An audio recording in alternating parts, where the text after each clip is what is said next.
시편 57편 1절로 11절까지 우리 다 찾았으면 아멘합니다. 우리 한 절 한 절 서로 교독합니다. 하나님이여 내게 은혜를 베푸소서, 내게 은혜를 베푸소서.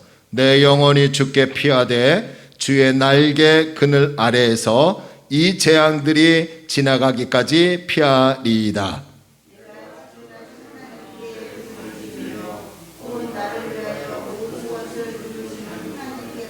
그가 하늘에서 보내사 나를 삼키려는 자의 비방에서 나를 구원하실지라. 셀라. 하나님이 그의 인자와 진리를 보내시리로다.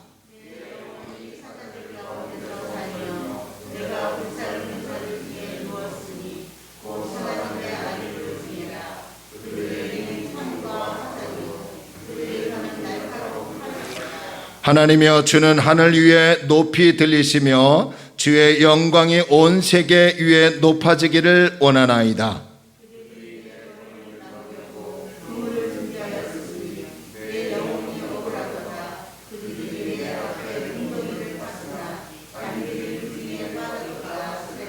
하나님이여 내 마음이 확정되었고 내 마음이 확정되었사오니 내가 노래하고 내가 찬송하리이다.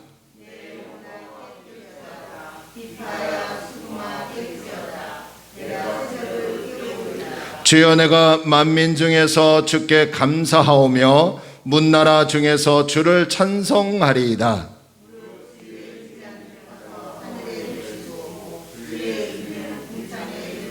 함께 읽을까요? 하나님이여 주는 하늘 위에 높이 들리시며 주의 영광이 온 세계 위에 높아지기를 원하나이다. 아멘. 하나님의 은혜와 축복이 저와 여러분에게 있기를 주의 이름으로 축원합니다. 5월 한 달도 하나님의 은혜로 승리할 줄로 믿습니다. 5월 한 달도 하나님이 우리와 함께 하셔서 우리의 갈 길을 지도하실 줄로 믿습니다. 4월 달의 삶보다 5월 달의 삶이 더 나아질 줄로 믿습니다. 동굴에 갇혀 있을 때라는 말씀의 제목을 가지고 함께 은혜를 나누고자 원합니다. 여러분, 제가 우리 교회 단톡방에 가끔 가다가 마커스 팀 찬양팀의 노래를 올려드리지 않습니까? 이 마커스 찬양팀의 지도 목사이신 김남근 목사님이 쓰신 이 책을 보면 이러한 질문을 하는 것을 볼 수 있습니다. 신앙이 무엇이라고 생각하는가? 라는 질문을 합니다. 그러면서 그분의 대답은 신앙은 중심이 가장 중요하다고 말합니다. 이게 무슨 말이냐면요, 하나님을 믿는 백성들에게 가장 중요한 것은 그 중심에 하나님이 계시다는 거예요. 사람은 자기 중심에 따라 마인드가 바뀌는데 사람의 중심이 틀어지면 인생 전체가 다 틀어진다는 것입니다. 그러면서 그분이 섬기는 교회는 젊은 분들이 많으시다고 합니다. 그런데 이분들이 교회 주변에 사는 것이 아니라 사는 곳도 여기저기 흩어져 있대요. 교인들 한 80%가 교회까지 오는 시간이요, 1시간에서 1시간 반 정도 된다고 합니다. 그런데 그런 젊은 성도들이 교회가 멀어서 신앙생활하기가 참 힘들어요 라는 말을 하지 않는다는 거예요. 이 목사님이 왜 그럴까 하고 곰곰이 생각해 봤더니 집과 교회 중 어디에 중심을 잡고 있는가 하는 문제라는 거예요. 집이 우선이고 집이 먼저이면 교회가 먼 것이고요, 교회가 우선이고 교회가 중심이면 집이 멀어도 거리와 상관이 없다는 말입니다. 이해가 되시면 아멘. 교회가 멀어서 시간이 없다는 그 사람의 상황은 사실이래요. 그러나 문제는 그것이 그 사람의 중심에 인본주의가 자리 잡고 있기 때문이라고 합니다.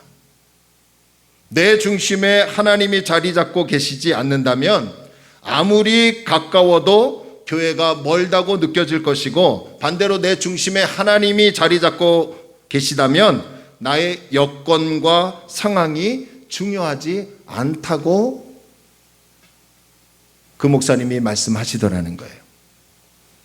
저는 이분의 글을 보면서 한 가지 깨달은 점이 있는데, 지금 우리는 1년 이상 코로나로 인해서 상당히 어려움을 겪고 있죠. 교회적으로도 많은 어려움을 겪고 있습니다. 주어진 상황과 여건이 힘든 건 분명한 사실입니다. 그러나 그런 상황 속에서도 우리 마음 중심에 하나님이 계시다면, 우리 마음 중심에 하나님이 자리 잡고 계시다면 이 힘들고 어려운 상황에서도 하나님을 찬양할 수 있고 하나님을 감사할 수 있다고 생각이 되어집니다. 하지만 내가 중심이 되어 상황과 역경을 바라보게 되면 우리는 감사할 수 없고 하나님을 찬양할 수 없습니다. 그러므로 우리 마음의 중심이 인본주의냐 아니면 하나님이냐에 따라서 우리의 삶의 방향이 달라진다는 것을 기억하시고, 주님을 믿는 저와 여러분들의 마음 중심에는 인본주의가 아니라 하나님이 자리 잡고 하나님이 중심이 되고 하나님의 관점으로 나의 상황과 환경을 바라보며 비전을 가지고 사는 우리 다리논문교회 성도들이 되길 주의 이름으로 축원합니다. 오늘 시편 57편은 다윗이 기록한 시입니다. 그런데 이 시를 기록한 다윗은 지금 인본주의가 아닌 하나님이 중심이었고 하나님의 관점으로 자신이 처한 모든 상황을 보았기 때문에 최악의 상황인데도 불구하고 그는 감사하고 찬양으로 하나님께 영광을 돌리는 모습을 찾아볼 수 있습니다. 본문 4절을 보면요, 다윗이 처한 상황을 아주 잘 설명해 놨어요. 4절 한번 보실래요? 다윗이 이렇게 고백합니다. 내 영혼이 사자들 가운데에서 살며, 여러분 무서운 맹수 사자들 가운데 자기가 한가운데 빠져 있는 것처럼 그런 상황에 다윗이 있대요. 내가 불사르는 자들 중에 누워있고 불을 태우려고 하는 그 사람들 가운데 자신이 누워있는 것처럼 느껴진대요. 그런 사람들은 어떤 사람들이에요? 사람의 아들들이다. 그러니까 누군가가 지금 다윗을 대적하고 있는 거예요. 다윗을 대적하는 사람들의 그 모습을요, 다윗이 시적으로 이렇게 표현합니다. 이는 창과 화살이요 그들의 혀는 날카로운 칼 같도다라고 합니다. 지금 다윗이 어떠한 상황에 처해 있습니까? 절대 권력을 가진 사울 왕에게 억울하게 쫓겨 다니다가 이제 막다른 동굴로 피해 숨어 있는 상황이에요. 다윗이 사울 왕을 배신한 것도 아닙니다. 그렇다고 반역을 일으킨 것도 아니에요. 그저 하나님의 은혜로 골리앗을 쓰러뜨려 죽였을 뿐인데, 그런데 사울은요, 이제 다윗이 이스라엘의 왕이 되겠구나 라고 하며 시기와 질투로 충만해서요, 결국 다윗을 죽이려고 했고 무서운 맹수처럼 창과 활을 든 3천의 군사를 이끌고 다윗을 죽이려고 추격하고 있더라는 거예요. 이때 다윗의 심정이 어떻겠습니까? 하루아침에 가족들과 생이별을 하고요, 익숙한 모든 환경들을 저버려고 지금 쫓기는 신세가 되었어요. 그의 마음은 온통 상처뿐이고, 그런데다가 더 이상 도망갈 수 없는 막다른 동굴로 숨어들었으니 이 다윗의 모습이 얼마나 비참한 모습입니까? 동굴에 갇혀 있을 때 다윗은요, 이제 난 죽었구나, 난 끝났구나, 억울함과 두려움을 토로했을 것이에요. 이 다윗의 심정을 잘 표현하는 말씀이 또 6절에 있습니다. 6절 한번 보실래요? 그들이 내 걸음을 막으려고 그물을 준비하였으니 내 영혼이 억울하도다. 대적들이 다윗의 목숨을 노리려고요, 그물을 쳐놓았다는 거예요. 여러분, 지금 이 6절의 말씀이 다윗의 억울한 마음을 그대로 표현하고 있는 것 같지 않습니까? 우리 역시요, 신앙생활 하다 보면 때론 다윗처럼 억울한 일을 당할 때도 있습니다. 문제로 인해서 막다른 동굴에 갇혀 있을 때가 있지요. 내가 한 것이 아닌데 마치 내가 한 것처럼 일이 그렇게 진행될 때가 있어요. 안 좋은 결과를 만들 때가 있습니다. 내가 하지도 않는 말이 마치 내가 한 말처럼 다른 사람들이 나를 비방할 때가 있어요. 어떨 때는 갑작스럽게 찾아온 문제 때문에 막다른 동굴 안에 갇혀있는 상황에 빠져 있을 때도 있어요. 특히 요즘은요, 코로나로 인해서 마치 동굴 안에 갇혀있는 것 같이 그런 느낌 들지 않으십니까? 그래서 어때요? 어떻게 해요? 억울해요. 고통스러워요. 또 두렵기도 합니다. 힘들어요. 그러니까 시간이 지나면 지날수록 좀 환경이 열리면 좋은데 환경이 열리지 않으니까 칠흑 같은 동굴에 갇혀있는 느낌을 받다 보니까 나타나는 게 뭐예요? 우울합니다. 눈물밖에 하염없이 흘리지 않아요. 그런데 다윗은 그런 두려움의 동굴, 막다른 동굴에 갇혀 있을 때 억울하고 고통스럽고 이제 끝났구나, 나는 이제 발각되면 죽는구나 라고 하는 그런 동굴에서 어떻게 그런 동굴을 헤쳐나가고 풀어나갔을까요?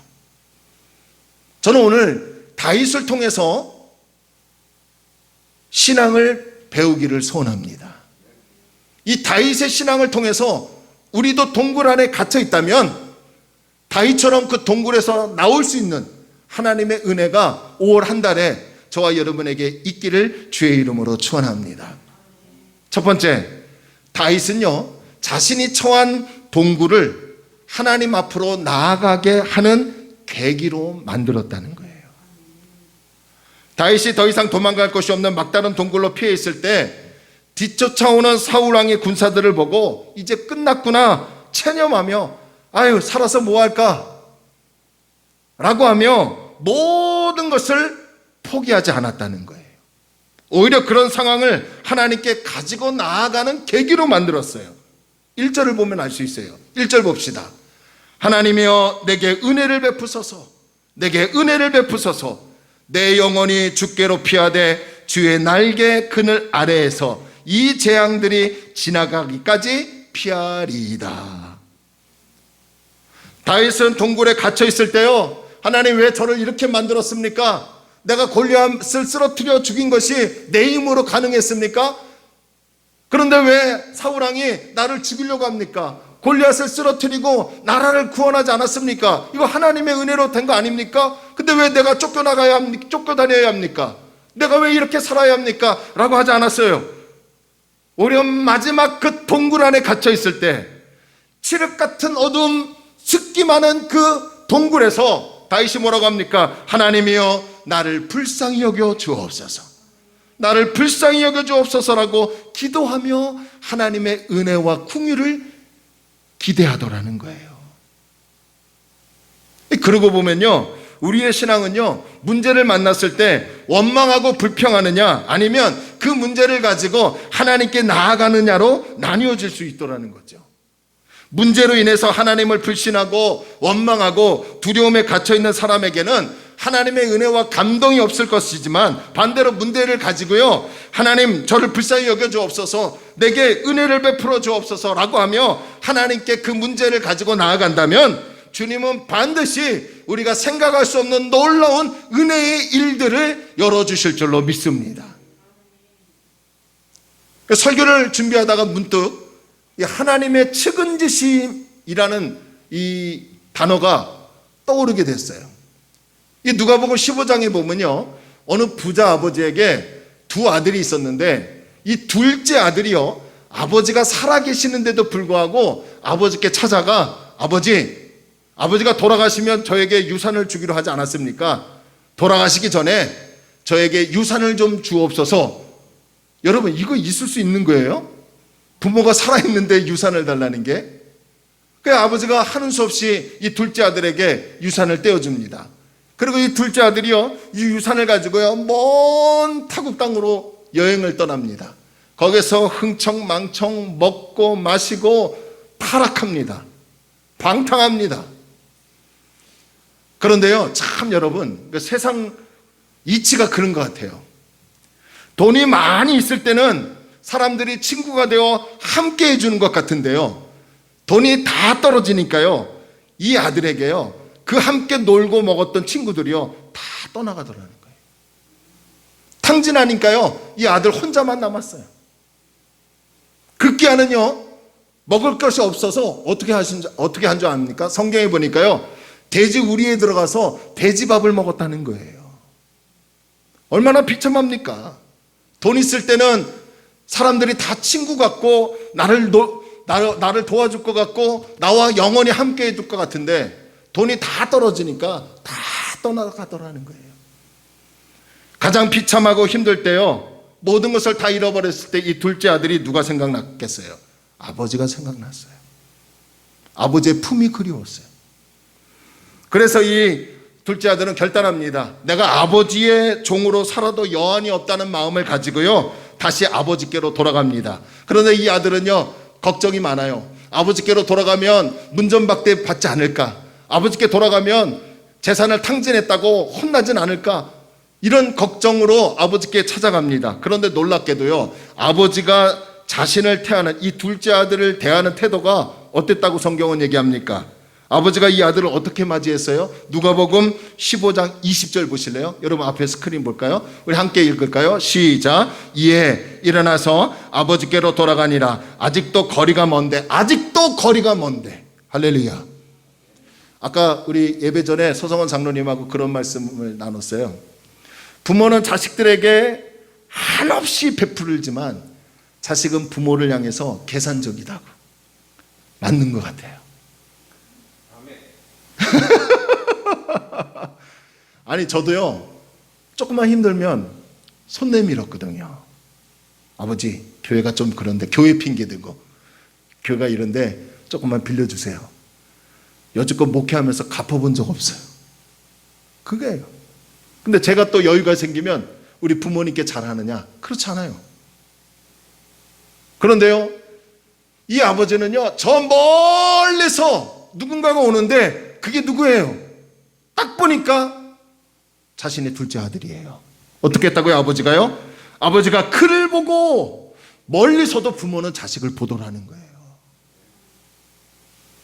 자식은 저 멀리 오는 분이 우리 부모인지는 몰라도 부모는 죄송합니다 이런 말에서 자기 새끼 알아보더라는 거예요. 그러면서 그를 보고 측은히 여겨 달려가 목을 안고 입을 맞추니. 할렐루야.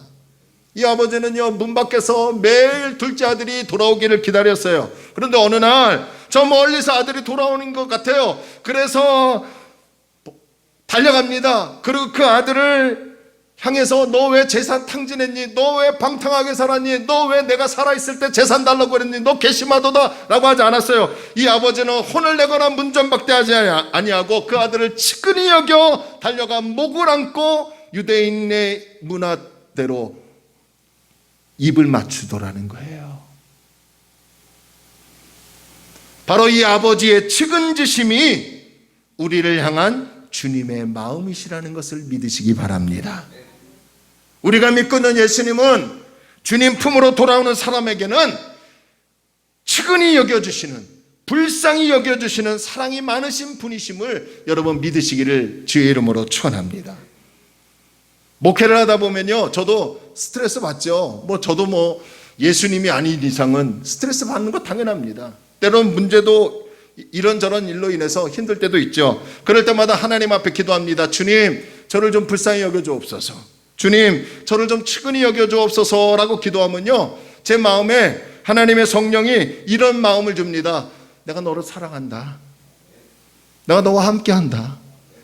네 상황은, 네 환경은 힘들고 어렵지만 이 상황과 환경을 주관하는 나 만군의 여호와가 너와 함께하지 않냐. 그런 위로를 주시는 거예요.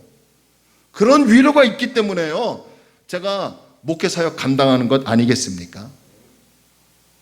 오늘 이 시대에 일어나는 문제는요 대개 사랑받지 못하는 데서 일어납니다. 청소년 문제도 파들어가 보면 원인은 딱 한 가지예요. 사랑받고 싶다는 거죠. 부부간의 문제도 마찬가지예요. 남편에게서 아내에게서 사랑받고 싶다는 거예요. 저는 잘 모르는데 뭐죠? 케이블 TV에서 에로 부부, 바람난 그런 남자와 여자들 해서 이렇게 패널들 나와서 얘기를 하더라고요. 그러니까 보면 다 가짜 사랑에 빠져 있어요. 다 가짜 사랑이에요. 그래서 가정이 깨어져요. 진짜 사랑을 나누고 진짜 내어주는 사랑을 나눈다면 부부간의 관계, 부모와 자녀의 관계, 성도와의 관계, 이웃과의 관계가 정말 예수님의 사랑으로 뜨거워진다면 그 어떤 환경과 상황을 만날지라도요 변치 않게 될 줄로 믿습니다. 이게 측은지심의 사랑이에요. 그런데 안타까운 것은 우리를 향한 측은히 바라보고 계시는 하나님의 사랑은 바라보지 못하고 있더라는 거예요. 그래서 이제 우리는 영적인 눈을 떠서요 하나님의 사랑을 볼 수 있어야 합니다. 하나님이 우리를 불쌍히 여겨주시는 사랑을 볼 수 있는 영안이 열리는 은혜가 임해야 합니다. 문 밖에서 하염없이 나를 기다리고 계시는 아버지 같은 그 하나님을 만나야 합니다. 그래서 코로나로 인해서 이런저런 일로 인해서 막다른 동굴에 갇혀 있는 것이 힘들고 어려운 것은 사실이지만 하나님이 중심이 되어 그럼에도 영안을 열어보니까 지금 이 상황은 하나님께 나아가라는 사인이구나. 지금 이 동굴의 상황은 하나님께 이 문제를 가지고 엎드리라는 신호이구나 라는 것을 깨닫고 하나님 앞에 달려가 하나님께 측은지심에 불쌍히 여겨주시는 은혜로 사는 그 은혜를 누리는 저와 여러분이 되길 주의 이름으로 축원합니다. 동굴에 갇혀 있으십니까? 그렇다면 그 상황을 하나님께로 가지고 나가는 계기로 만드시기를 바랍니다. 두 번째로요, 다윗은 막다른 동굴에 갇혀 있을 때 결단하고 또 결단했어요. 다윗은 최악의 상황에서 주님 내게 은혜를 베푸소서라고 하며 그 상황을 주님께 가지고 나간 다음에 멈춰 있지 않았어요. 거기서 끝나지 않았어요. 이제 결연의 의지를 가지고 아주 중요한 결단을 합니다. 그것이 무엇일까요? 하나님을 찬양하겠다고 결단하더라는 거예요. 본문 7절과 8절 봅시다. 우리 함께 읽을까요? 시작. 하나님이여 내 마음이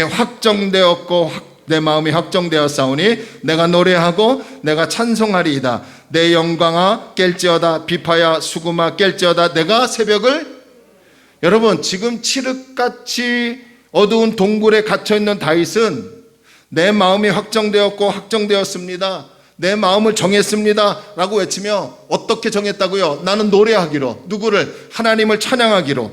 사울왕이 나를 죽이려고 지금 쫓아다니고 내 마음은 억울하고 힘들고 괴롭고 두려운 상황은 맞지만 나는 이렇게 무너지지 않겠습니다. 그럼에도 하나님을 노래하고 찬양하겠습니다 라고 결단하며 부르짖더라는 거예요.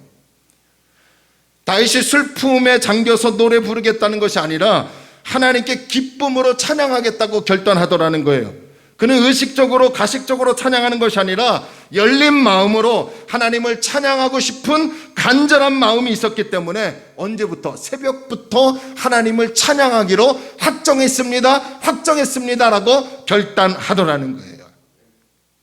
그러고 보면 이 세상을 사는 사람들 가운데는 두 종류의 사람으로 나누어 볼 수 있습니다.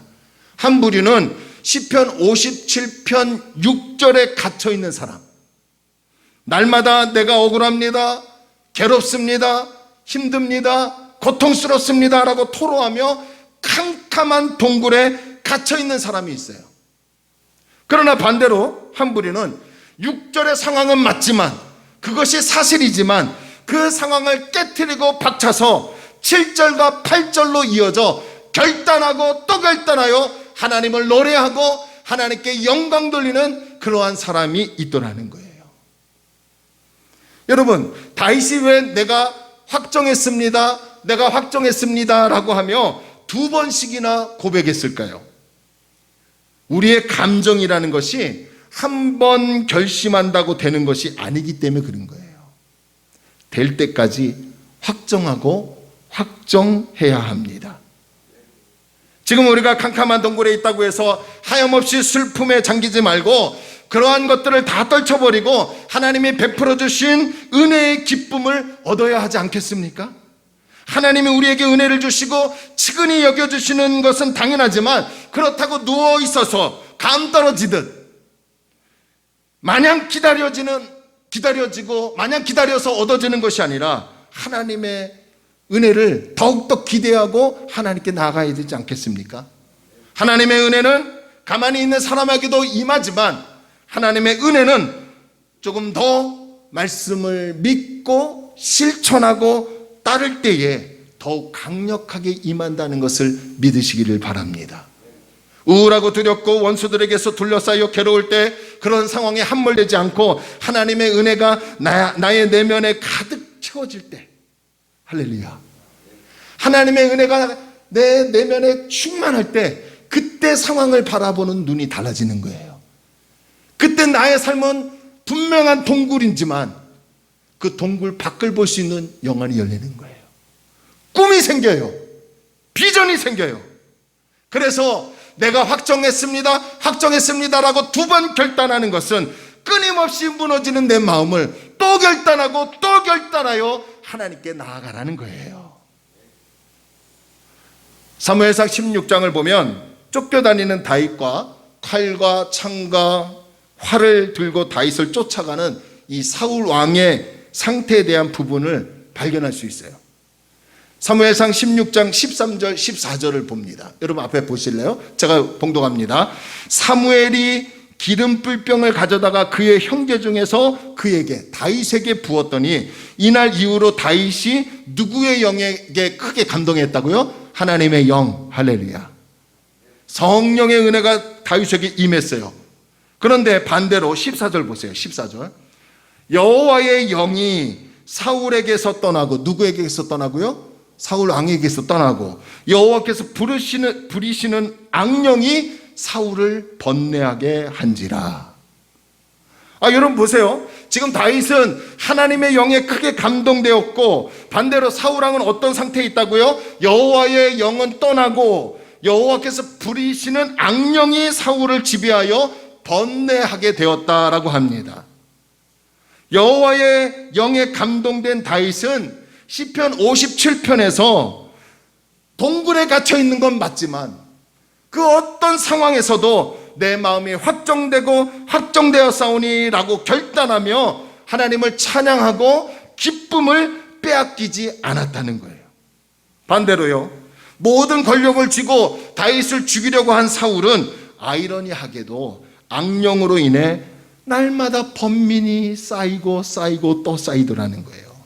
그렇다면 누가 진정으로 행복한 인생이라고 말할 수 있습니까? 누가 승리한 사람이라고 말할 수 있을까요? 다윗 아닙니까? 저는요, 동굴에 갇혀있는 다윗, 육안으로 불쌍하다, 힘들겠다라고 하는 그 모습만 보지 않기를 바랍니다. 모든 것을 다 갇혀있고 창과 활을 들고 군사를 이끌고 있는 사울왕의 그 멋진 모습 육안으로 보지 않기를 바랍니다. 하나님의 영에 가득 충만하여서 동굴에 갇혀있는 것은 비참하고 억울하고 힘들지만 그럼에도 하나님을 찬양하겠다고 확정하고 결단하는 이 다윗의 인생이 누가 실패한 인생이고 누가 패배한 인생이고 누가 불쌍한 인생이라고 말할 수 있겠습니까? 진정한 불쌍한 인생은 하나님의 영이 떠나고 악령이 들어온 사울왕이 아니겠습니까?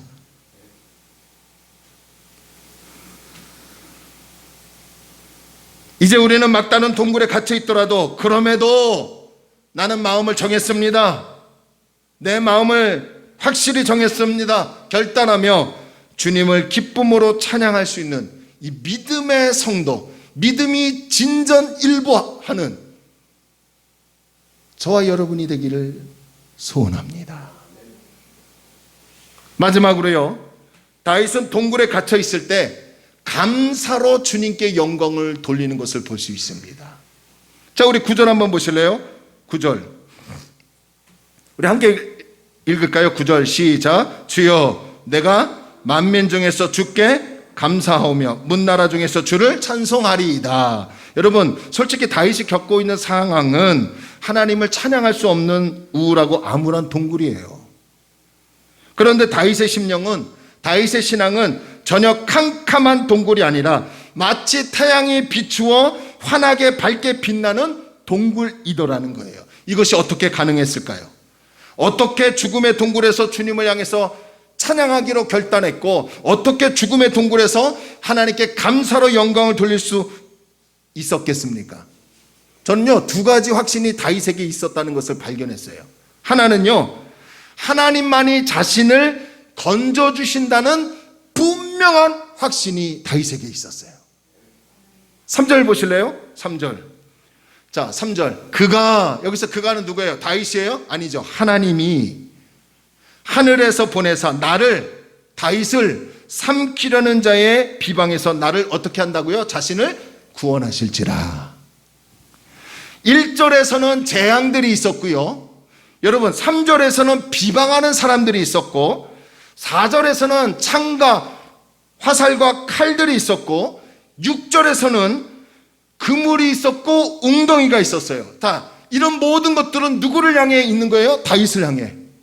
그러니까 다윗은 지금 이런 것들을 피하다가 어디에 들어갔다고요? 막다른 동굴 안에 갇혀 있는 거예요. 이제 발각되면 이러한 재앙, 이러한 비방하는 사람들이 창과 화살과 칼을 들고 이 그물로 덮쳐서 분명히 자신을 해할 것이에요. 죽일 것이에요.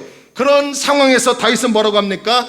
주님만이, 하나님만이 나를 구원하실 거라는 분명한 확신을 가지고 있더라는 거예요. 이 확신이 있으니까 9절에 하나님께 감사하며 영광을 돌리더라는 거예요. 어디에서요? 편안한 집에서요? 편안한 잔디밭에서요? 아니요, 동굴에서. 또 하나는요, 다윗이 비참한 동굴에서 감사하며 찬양할 수 있었던 것은 기도 응답에 대한 확신이 있었기 때문에 그래요. 여러분, 2절 한번 보실래요? 2절 우리 읽을까요? 시작. 내가 지존하신 하나님께 부르짖으며 곧 나를 위하여, 할렐루야, 내가 하나님 앞에 기도했더니 동이기를 위하여, 여러분의 이름을 대면서 누구누구를 위하여 모든 것을 이루시는 누구께 있다고요? 하나님께로다. 할렐루야. 다윗은 자신의 모든 기도를 들으시고 응답하시는 하나님을 확신하고 신뢰하고 있었기 때문에 이 죽음과 같은 동굴에서도 하나님께 감사로 영광을 돌릴 수 있었습니다. 우리가 잘 아는 찬송가 370장, 그 중에서 2절, 이렇게 가사가 기록이 되어 있어요. 그 두려움이 변하여 내 기도 되었고 전날에 한숨 변하여 무엇이 되었다고요? 내 노래 되었네. 주님을 찬송하면서 할렐루야 할렐루야 내 학길 멀고함에도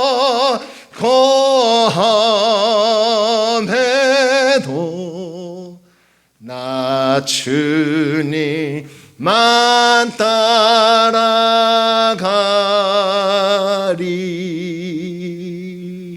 할렐루야. 내 앞길 멀고 험한 거 맞아요. 지금 저나 여러분이나 앞길 캄캄한 동굴에 갇혀 있는 건 맞아요. 그럼에도 그 갇혀 있을 때 두려움이 변하여 기도가 되고 오늘의 한숨이 내일의 희망을 노래하고 하나님을 찬양하는 놀라운 은혜가 저와 여러분에게 있기를 축원합니다. 지금 두려우십니까? 문제로 괴로워하시는 분들 계십니까? 동굴에 갇혀 있습니까? 기도하시기 바랍니다. 하나님께 엎드리시기 바랍니다. 기도 응답의 확신을 가지고 기도하는 사람은 절대 두려워하지 않습니다. 응답의 확신을 가지고 있는 사람은 여유가 있어요. 응답의 확신을 가지고 있는 사람은 감사로 영광을 돌릴 수 있습니다.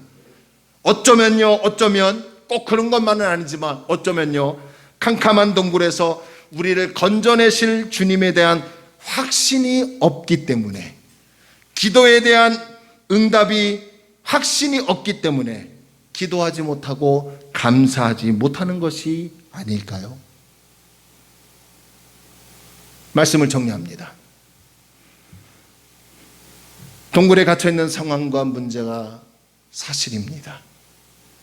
이 사실을 그 누구도 인정 안 할 사람 없습니다. 하지만 그 상황과 문제를 하나님께 가지고 나가는 계기로 만드십시오. 그리고 결단하세요. 한 번 결단 안 되지요. 또 결단하세요. 하나님을 찬양하겠다고, 하나님을 의지하겠다고 결단하세요. 그리고 동굴 같은 그 죽음의 동굴에서 나를 건져주시는 분은 하나님이라는 거 확신하세요. 기도하면 하나님이 들으신다는 것 확신하세요. 그래서 하나님께 그 동굴과 같은 상황에서 감사할 수 있는 우리 달인 놓는 교회 성도들이 되기를. 그래서 5월달 이 가정의 달에 하나님의 은혜가 풍성하여 동굴 속에서도 저 내일의 태양을 바라보며 꿈을 꾸는, 그리고 그 꿈을 이루시는 하나님의 은혜가 여러분 가정과 우리 교회에 있기를 주의 이름으로 축원합니다. 하나님 아버지, 내가 중심이고 인본주의가 중심이고 내 관점으로 모든 상황을 바라보면 이 동굴에 갇혀있는 게 너무나 억울합니다. 고통스럽습니다. 힘들고 눈물밖에 나오지 않습니다. 하지만 주님이 중심이 되고 주님의 관점으로 상황을 바라본다면 그 속에서도 하나님께 찬양할 수 있는 힘이 생길 줄로 믿습니다. 동굴에 갇혀 있습니까? 그 상황 그대로 하나님께 나아가길 원합니다. 결단하길 원합니다. 무너지고 또 무너지는 우리의 연약한 마음 또 결단합니다. 하나님을 찬양하기로 결단하고 감사하기를 원합니다. 상황을 볼 때 감사할 수 없지요. 그러나 그 상황에서 나를 건져주시는 분이 하나님이심을 확신합니다. 그 동굴에서 내가 기도하면 하나님이 응답하신 것을 확신합니다. 그래서 감사할 수 있습니다. 오늘 들은 말씀 잘 적용하여 5월 승리하는 우리 성도들 되게 하여 주옵시고, 내 마음이 힘에 겨워 지칠지라도 주님 나를 지켜주심을 믿고 세상에 나가 꿈을 펼칠 수 있는, 오늘의 힘듦이 내일로 이어지지 않고 기쁨으로 이어지는 그 은혜가 우리 성도들에게 충만하게 하여 주옵소서. 학교에서 우리를 지켜주옵소서. 사업장 가정에서 직장에서 우리를 지켜주시옵소서. 코로나로부터 지켜주시옵소서. 건강으로부터 지켜주시옵소서. 오늘 또 일하는구나, 오늘 또 학교 가구나, 오늘 또 지겹구나, 이게 아니라 일할 수 있게 하시면 감사합니다. 공부할 수 있게 하시면 감사합니다. 가정을 주심을 감사합니다. 고백할 수 있는 우리 성도들 되게 하여 주옵소서. 이제는 우리 주 예수 그리스도의 은혜와 하나님의 크신 사랑과 성령님의 내주 내재 교통 역사 충만하심이 동굴에 갇혀 있을 때 나를 건져주시는 분, 나를 이끄시는 분, 나를 도우시는 분은 하나님밖에 없음을 확신하고 일어서 감사하고 찬양하기 원하여 머리 숙인 사랑하는 성도들의 심령과 생업 위에, 우리나라와 우리 지역과 우리 교회 위에 하나님의 넘치는 은혜가 있기를 간절히 축원하옵나이다. 아멘.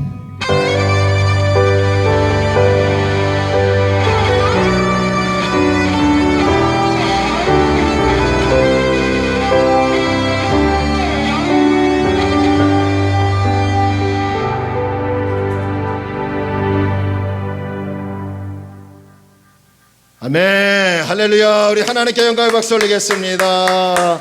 우리 인사합시다. 하나님만 의지하고 나갑시다. 아멘. 감사합니다.